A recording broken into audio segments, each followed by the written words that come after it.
How'd practice go, Coach? It was a good day. I thought the guys had good energy. I mean, I think when that's the goal. You're in week 10, right? What teams have good energy and are practicing, getting better. And I really think even though our tempo of our practices are way lower than they have, well, not way lower than they have been, but we had 3 or more linemen go down, so you just can't rep as many as you have. But I think the intensity mentally and the focus was there. There's a really uncertain situation with the quarterback at UCLA, and ironically, all 3 quarterbacks that could play this week actually played last week. Does that kind of help when you try to prepare for a quarterback they may have not seen earlier in the season, but now you get to see more? Yeah, I mean, it's interesting because when you see guys play in different stages of the game, they're all different situations. So how much are they calling a game when you don't prepare for a starter, right? How often are they calling that game based off of the game plan? Are they calling that game based off of that starter's ability? How much of what that starter's strengths are in the game plan? So, okay, they may have a runner that starts this week, but they haven't had it in weeks past maybe. Well, how much of those running schemes were built into the plan for him? So it's really hard. You got to say, okay, what is this guy's strengths? What are these guys' strengths? And what has the coordinator done with the past with people like these strengths? But I don't think you can just carbon copy and say, okay, this guy's thrown it 80% of the time he's been in and run it 20. Well, he's been in the fourth quarter when they were down. That's, so I think you have to kind of read and predict a little bit what's going to happen based off what the coordinator likes to do and then with the skill set of the player. You've got a lot of young players that are getting experience based on the injuries. How much can that, even though it's growing pains now, help moving forward? Oh yeah, it's huge. I mean, we had a true freshman walk on punt return. That's awesome. That's unbelievable last week. We have guys working right now. We have a guy in the top 7, true freshman walk on in the top 7 up front. And those things are unbelievable experience for those kids to get those reps early. And it's only going to make us better in the future. But for me, I'm worried about the right now. I'm not worried about the future until the future comes. I'm worried about how can we be the very best this week? How can we be the very best today? It's not about just building for the future. It's we want to build for the future, but I also want to freaking win.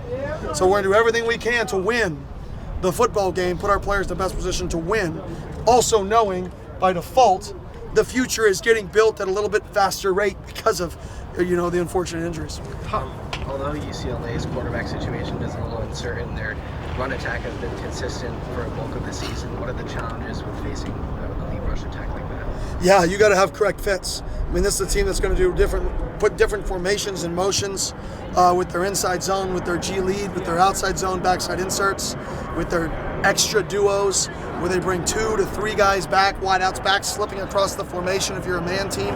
So you got to be able to understand where you fit in the scheme because you don't know exactly what you're going to see. Formationally in motions, you just know what the end game is going to be. So you have to be able to know where you fit in the puzzle, but you've just never done this specific puzzle before.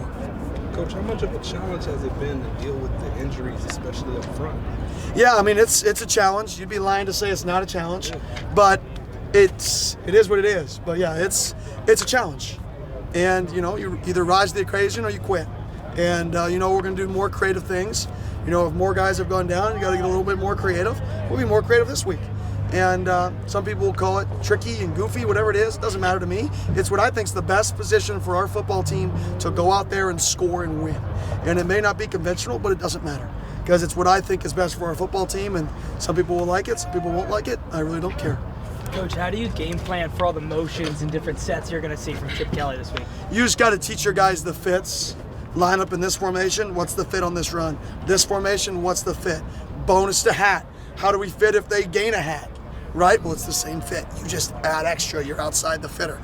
Right? What do you got to do in the motion to bring the dude back? If you're chasing, you better get back vertical so the ball doesn't bounce outside you. Right? And get back downhill. So you just practice all of the pictures they create from just random things. You don't practice what they've done. You just practice random things that fit what they do. And I mean that. That's a philosophy. There's a lot of defenses who practice like that when you play teams that aren't copycat teams, which means they don't copycat what they did the week prior.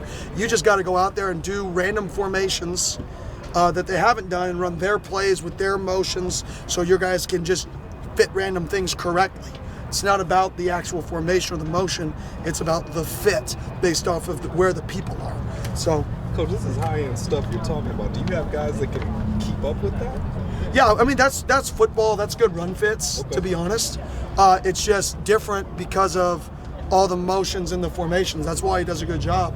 Is some teams you're going to line up and you're going to say they're going to get in 2-by-1. They're going to run counter OY to the boundary and then throw RPO slants. Hey, so we're going to take the boundary safety and play the boundary post. We're going to take the boundary nickel and we're going to jump inside the slant and corner the cat the corner. All right, that's our answer.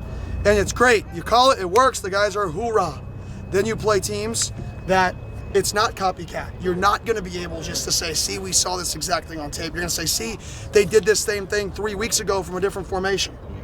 This is the fit. Y'all remember we did that drill, right, where we fit all these? And then the guy's got to be able to adjust and fit correctly. And that's why he's been such a high productive coach in the run game, is he varies it up and mixes it up, and he puts players in position to have to think and react and, you know, stay really, really fundamentally sound. Same concept, lots of different looks. Lots of different looks. How's the focus and the vibe been now in recent weeks compared to like good teams that you've been on? I think pretty good, to be honest. I really do. I think early in the year, offensively, it was average. I actually think that has gotten better. The intent and the focus of practice and seeing signals and calling signals out. At least offensively, I haven't been around the defense as much, unfortunately, that I would like to be. But I definitely, throughout practice, I can feel a little bit more of an urgency and the buy-in to the detail. And like I said after the game, that doesn't always mean you're going to get results. Doing crap right doesn't always mean it's going to be a positive output. Being a good person doesn't mean the good. You're not always going to get the promotion because you're the good person. But at the end of the day, if you do things right, or if you're a good person continually and long enough, in the long game, in the end game, you're going to win. You're going to be better than those people who took shortcuts, who don't do things right. And I think our guys are learning that process, and you can't get frustrated with the result. Like I said in my press conference, it's a results-driven business and hobby for people, but it's a process-driven, right, profession, process-driven. We're not focused on the result, we're focused on the process. And nobody's gonna see the process other than really you guys and our players, and that's it. Coach, I mean, obviously, I know you said you didn't want to be in a position with the injuries, but in getting ready for a team and, you know, it's saying it's gimmicky or, you know, people might not like it, but do you feel that it's tougher to prepare for a team that might have to do stuff like that? I mean, maybe. I mean, but obviously, if it was better to just be gimmicky all the time, there'd be somebody who's coaching at like Auburn or Georgia, right? That would be gimmicky all the time. Right? Football is won through toughness, physicality, extreme effort, and detail.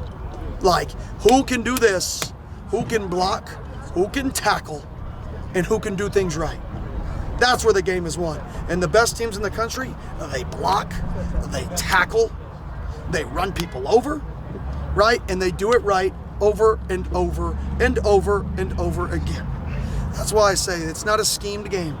Football's very, very, very simple. It's culture-driven. The best cultures in the country win. And culture takes time. There's no shortcut to a culture. You can't just show up here and say, hey, we're going to hit people and be physical, and 9 months later be the most physical team in the country. Because somebody else has been doing that for 18 years. Right? It takes time to build that. Coach, you mentioned how you're not able to watch defense as much as you like. How much does your trust in Brian Ward play in your ability to kind of just stay focused on the offense? Yeah, unbelievable trust. Unbelievable trust. I believe that they do things right.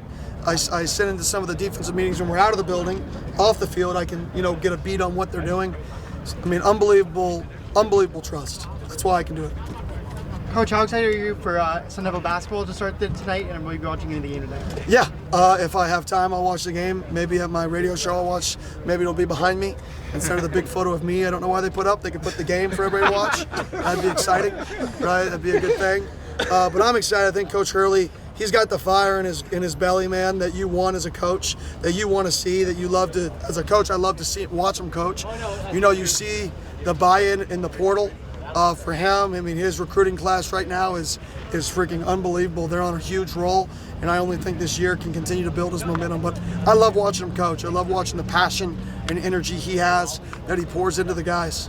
If scheme's not that important, how come the three dynasties of the last quarter century in the Pac-12 all ran the ball really well? Oregon, Chip Kelly, David Shaw, and of course USC. Yeah, when I say scheme's not important, I mean the like, are we gonna run like tricky schemes? I mean like the scheme's important from a standpoint of you have to be physical to run good schemes. There's no cute schemes that win championships. There's mindset schemes. We're going to line up there and be Stanford of the David Shaw's area. We're going to run the ball. Do you have to have good schemes and coach well throughout that mindset? Hell yes. You can't go out there and run dead plays saying we're going to be physical and just run the dude over at the line of scrimmage. But you can have great scheme without physicality and toughness, and it doesn't mean anything. The thing you have to have first is the physicality and toughness and the grit and the detail, and that's when good scheme compiles on it, and that's when you become a really, really good football team. So sorry if that was misunderstood. Scheme matters, but culture, physicality is one.